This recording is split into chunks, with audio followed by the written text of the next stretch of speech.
Ramalan Uko Wangsit Siliwangi tentang Budak Angon. Dalam legenda, sebelum Prabu Siliwangi ngahiyang atau menghilang, dia memberi semacam wasiat untuk pengikutnya. Ada salah satu kalimat yang populer di kalangan masyarakat Sunda.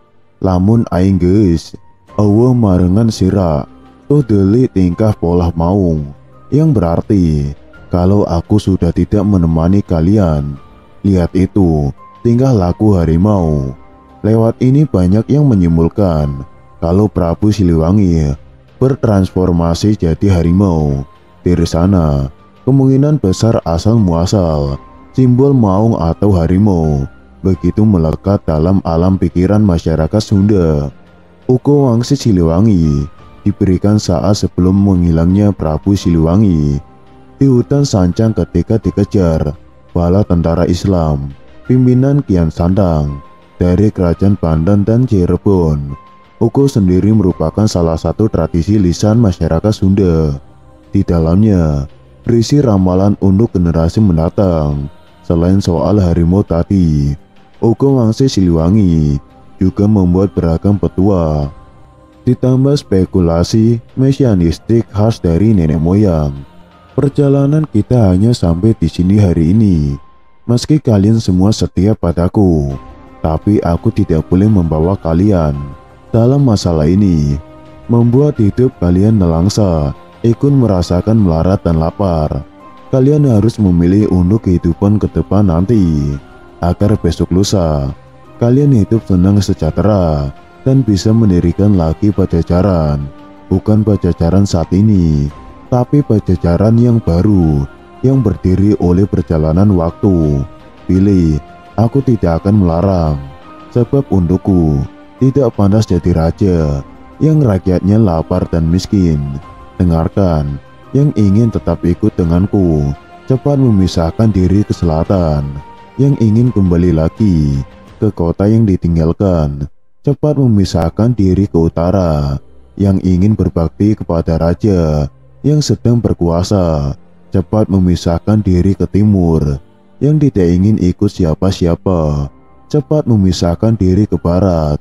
Dengarkan, kalian yang di timur harus tahu, kekuasaan akan turut dengan kalian dan keturunan kalian nanti, yang akan memerintahkan saudara kalian sendiri dan orang lain. Tapi kalian harus ingat, nanti mereka akan memerintah dengan semena-mena. Akan ada pembalasan untuk semua itu. Silahkan pergi. Kalian yang di sebelah barat, carilah oleh kalian Ki Santang, sebab nanti keturunan kalian yang akan mengingatkan saudara kalian dan orang lain ke saudara sedaerah, ke saudara yang datang sependirian, dan semua yang baik hatinya. Suatu saat nanti, apabila tengah malam dari Gunung Halimun terdengar suara minta tolong, nah itu adalah tandanya semua keturunan kalian dipanggil oleh yang mau menikah di Lebak Cawene. Jangan sampai berlebihan, sebab nanti telaga akan banjir. Silahkan pergi. Ingat, jangan menoleh ke belakang. Kalian yang di sebelah utara, dengarkan, kota tak akan pergi kalian dapati. Yang kalian temui hanya padang yang perlu diolah. Keturunan kalian kebanyakan akan menjadi rakyat biasa. Adapun yang menjadi penguasa tetap tidak mempunyai kekuasaan. Suatu hari nanti akan kedatangan tamu, banyak tamu dari jauh, tapi tamu yang menyusahkan. Waspadalah, semua keturunan kalian akan aku kunjungi, tapi hanya pada waktu tertentu, dan saat diperlukan aku akan datang lagi, menolong yang perlu, membantu yang susah. Tapi hanya mereka yang bagus perangainya. Apabila aku datang, tak akan terlihat. Apabila aku berbicara, tak akan terdengar. Memang aku akan datang, tapi hanya untuk mereka yang baik hatinya, mereka yang mengerti, dan satu tujuan, yang mengerti tentang harum sejati, juga mempunyai jalan pikiran yang lurus dan bagus tingkah lakunya. Ketika aku datang, tidak akan berubah dan bersuara, tapi memberi ciri dengan wewangian. Semenjak hari ini, Pajajaran hilang dari alam nyata, hilang kotanya, hilang negaranya. Pajajaran tidak akan meninggalkan jejak selain nama untuk mereka yang berusaha menelusuri, sebab bukti yang ada akan banyak yang menolak, tapi suatu saat akan ada yang mencoba supaya yang hilang bisa ditemukan kembali. Siapa saja, hanya menelusurinya harus memakai dasar, tapi yang menelusurinya banyak yang sok pintar dan sombong, dan bahkan berlebihan kalau bicara. Suatu saat nanti akan banyak hal yang ditemui, sebagian sebab terlanjur dilarang oleh pemimpin pengganti. Ada yang berani menelusuri terus-menerus, tidak mengindahkan larangan, mencari sambil melawan, melawan sambil tertawa. Dialah anak gembala, rumahnya di belakang sungai, pintunya setinggi batu, tertutupi pohon handelem dan hanjuang. Apa yang dia gembalakan bukan kerbau, bukan domba, bukan pula kucing ataupun banteng, tetapi ranting daun kering dan sisa potongan pohon. Dia terus mencari, mengumpulkan semua yang ditemui, tapi akan menemui banyak sejarah atau kejadian. Selesai zaman yang satu, datang lagi satu zaman yang jadi sejarah atau kejadian baru. Setiap zaman membawa sejarah, setiap waktu akan berulang, itu dan itu lagi. Dengarkan, yang saat ini memusuhi kita akan berkuasa hanya untuk sementara waktu. Tanahnya kering, padahal di pinggir sungai Cibanden dijadikan kandang kerbau kosong.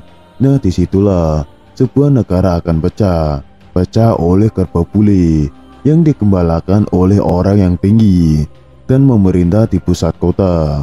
Semenjak itu, raja-raja dibelenggu, kerbau bule memegang kendali, dan keturunan kita hanya jadi orang suruhan. Tapi kendali itu tak terasa sebab semuanya serba dipenuhi dan murah serta banyak pilihan. Semenjak itu, pekerjaan dikuasai monyet.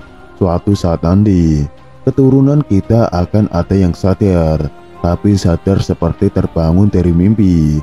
Dari yang hilang dulu semakin banyak yang terbongkar, tapi banyak yang tertukar secaranya, banyak yang dicuri, bahkan dijual.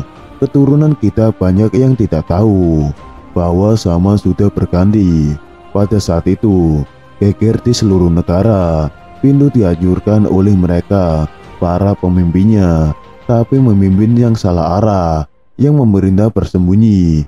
Pusat kota kosong, kerbau bule kabur, negara pecah, diserbu monyet. Keturunan kita enak tertawa, tapi tertawa yang terpotong, sebab ternyata pasar habis oleh penyakit, sawah habis oleh penyakit, tempat pati habis oleh penyakit, kebun habis oleh penyakit, perempuan hamil oleh penyakit. Semuanya diserbu oleh penyakit. Keturunan kita takut oleh segala yang berbau penyakit. Semua alat digunakan untuk menyembuhkan penyakit, sebab sudah semakin parah. Yang mengerjakannya masih bangsa sendiri. Banyak yang mati kelaparan. Semenjak itu, keturunan kita banyak yang berharap bisa bercocok tanam sambil sok tahu membuka lahan. Mereka tidak sadar bahwa sama sudah berganti cerita lagi. Layup sayup-sayup dari ujung laut utara terdengar gemuruh. Burung meneteskan telur, riuh seluruh bumi. Sementara di sini ramai oleh perang, saling menindas antar sesama. Penyakit bermunculan di sana sini. Lalu keturunan kita mengamuk tanpa aturan. Banyak yang mati tanpa dosa. Jelas-jelas musuh dijadikan teman, yang jelas-jelas teman dijadikan musuh. Mendadak banyak pemimpin dengan caranya sendiri. Yang bingung semakin bingung. Banyak anak kecil sudah menjadi bapak, yang mengamuk tambah berkuasa, mengamuk tanpa pandang bulu. Yang putih dihancurkan, yang hitam diusir. Kepulauan ini semakin kacau, sebab banyak yang mengamuk. Tidak beda dengan tawon. Hanya karena dirusak sarangnya, seluruh nusa dihancurkan dan dikejar. Tetapi ada yang menghentikan. Yang menghentikan adalah orang seberang. Lalu berdiri lagi penguasa yang berasal dari orang biasa, tapi memang keturunan penguasa dahulu kala, dan ibunya adalah seorang putri Pulau Dewata. Karena jelas keturunan penguasa, penguasa baru sudah dianiaya. Semenjak itu, berganti lagi zaman, ganti cerita. Kapan? Tidak lama, setelah bulan muncul di siang hari, disusul oleh lewatnya komet yang terang benderang di bekas negara kita. Berdiri lagi sebuah negara di dalam negara, dan pemimpinnya bukan keturunan Pajajaran.